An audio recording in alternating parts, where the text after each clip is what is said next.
Hey there, welcome to the channel.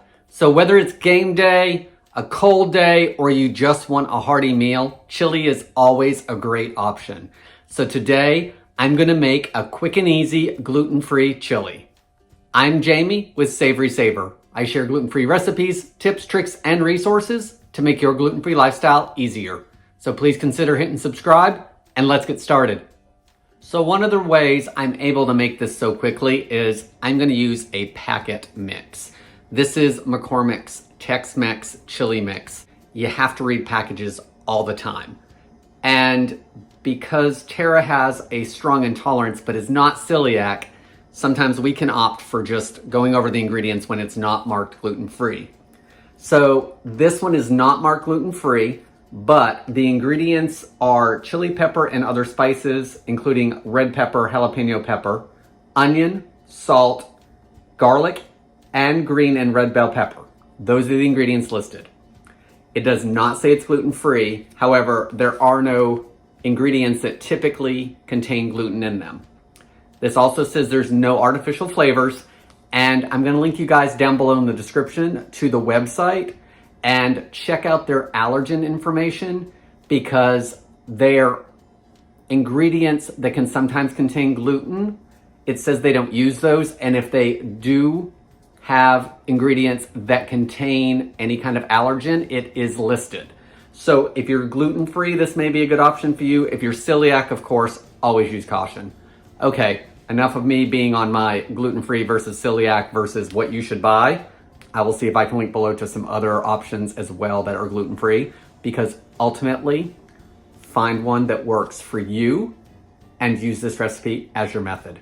So to start our recipe, I've just got a great big pot here, and this is an enamel-coated cast iron, but use whatever pot you have available, of course.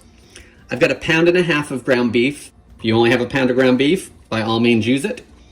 I'm gonna cook this until it's brown and everything's crumbled up. I did not add any additional oil to the pan because the beef is going to put off its own, and I just don't need the extra. So I'm going to brown this off and drain it if I need to, and then we'll add the rest of the ingredients. So my ground beef is just about drained, and there is quite a bit of liquid in the bottom. I think a lot of it is actually water and not a whole lot of fat in there. But I am going to drain it, put it back on, and start adding a couple things to it just so they start softening up. All right, my beef is drained. I'm going to switch over to a spoon, and I'm still cooking this pretty high. I'm about medium high, so around the 8 mark on your stove if you have numbers. Now let's add a couple more things. I'm going to add 1 chopped onion. If you don't like onion, leave it out. I'm also going to add 1 bell pepper. Again, optional, use any color you like. Stir it around. And I think because I like a lot of onion, I think I'm gonna add a little bit of dried minced onion. If I have fresh jalapeno, I would add that at this point as well.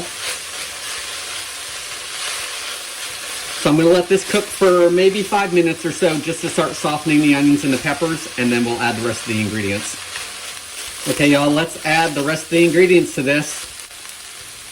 I'm gonna add a spoonful of garlic, just because I like garlic. Feel free to leave that out if you don't want anything additional.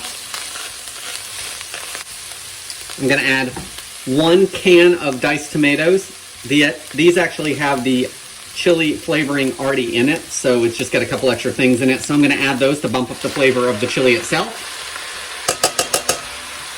I'm gonna add 1 can, and this is crushed tomatoes because I had it in the freezer, so I just thought it to use in here, but I would typically just use tomato sauce. I'm gonna add 2 cans of drained and rinsed beans. I'm using pinto and kidney, but use your favorite type of bean. Give it a quick stir.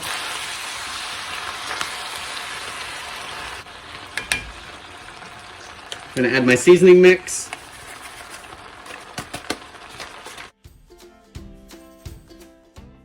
This looks a little thick, so I'm going to add a little bit of water just to give it something to cook in. I just added about a cup of water or so. still gonna get some moisture out of those ingredients, and it's gonna be a super thick chili, which is what I like.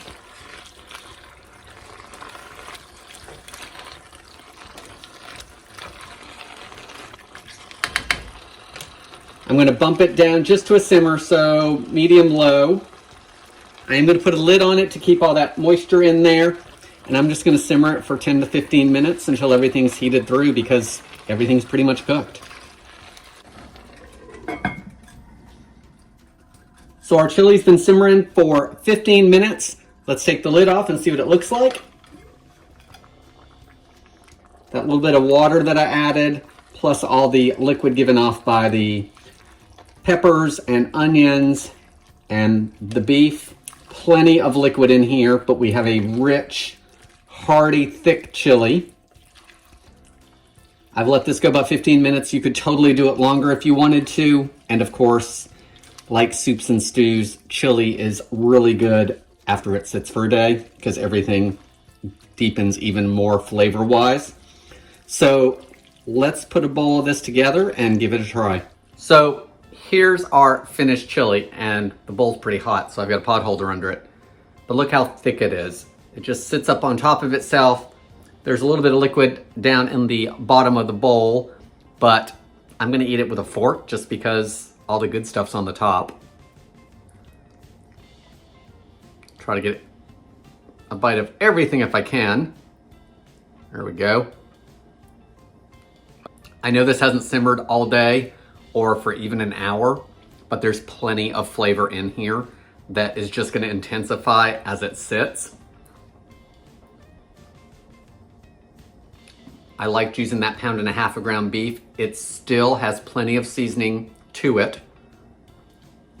This would be great with sour cream, green onions, cheese, additional hot sauce, some gluten-free crackers if you have those on hand.